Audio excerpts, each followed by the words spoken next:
This is exactly where we're meant to be. I used to believe that promises are meant to be broken, perhaps because of my past experience or lack of trust.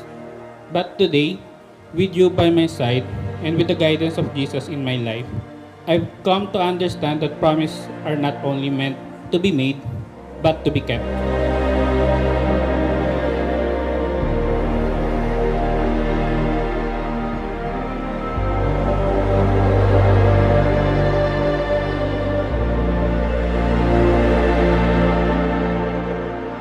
Ang kasalan ay hindi lamang para ipakita sa lahat, oh, legal na kaming mag-asawa.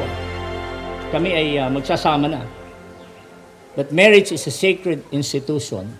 Alam ng Diyos na ang pangangailangan ng tao, ang babae at ang lalaki, sa ating binasa in the book of Genesis chapter 2, ay ginawa ng Diyos permanente na pinagsasama.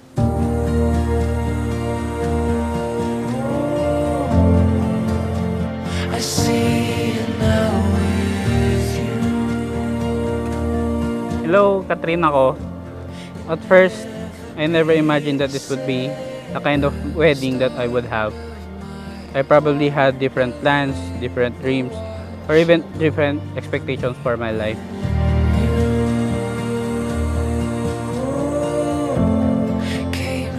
Salamat sa 6 na taon na at sa mga susunod pang darating. Ang dami mong tinuro sa akin mga pananaw sa buhay. Dahilan para mas lumawak ang pag-intindi ko sa mundo. Salamat kasi pinaramdam mo sa akin na pwede pa akong mahalin kahit hindi ako sigurado sa sarili ko. I started to wonder something I can't deny. In a moment unfolding before my very eyes, a new stories being written right now, pouring over me.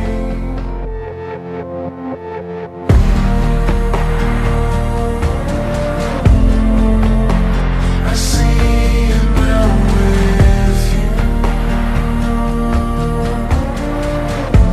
It'll never be the same. The start of my heart, you cover me completely when you came and changed everything. Napakahalaga nung i-declare ninyo. Gusto ko sanang sabihin, laksan mo, baka hindi totoo.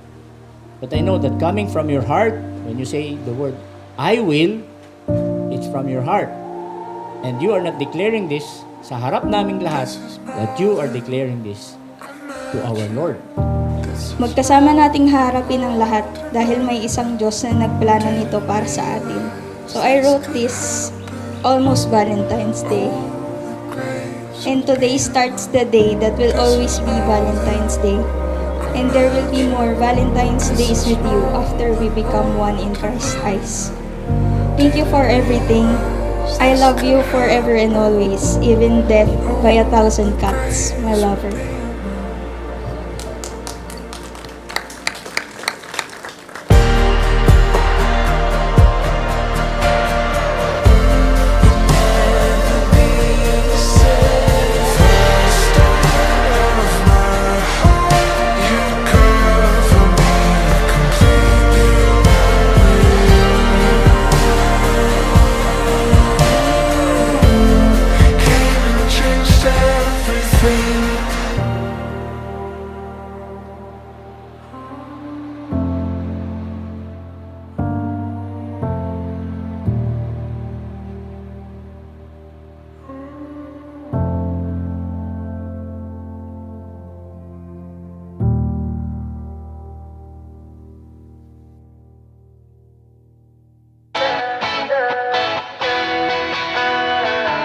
Alam mo ba, munti ka na sumuko ang puso ko sa paulit-ulit na pagkakataon na nasaktan na bigo. Mukhang delikado na naman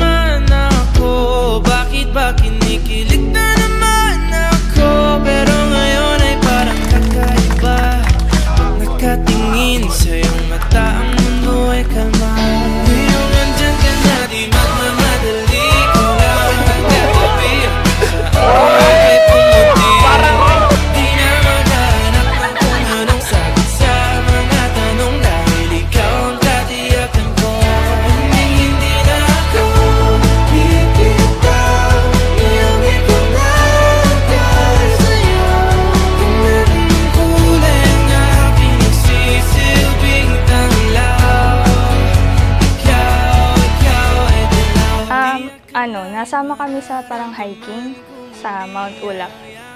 Tapos, +1 lang ako nung isa kong friend, tapos +1 siya nung isang friend niya. Isang tumatak sa isip ko kasi is, nag-start pa lang yung hiking namin. Parang nanlalata na siya, parang susuko na. Tapos at the same time, yung isip ko nun, parang ayoko na rin ituloy. Gusto ko na bumaba kasi nakakapagod. Pero nung nakita ko siya at that moment, sabi niya hindi kaya ko, tatapusin niya raw. So parang doon nag-spark yung something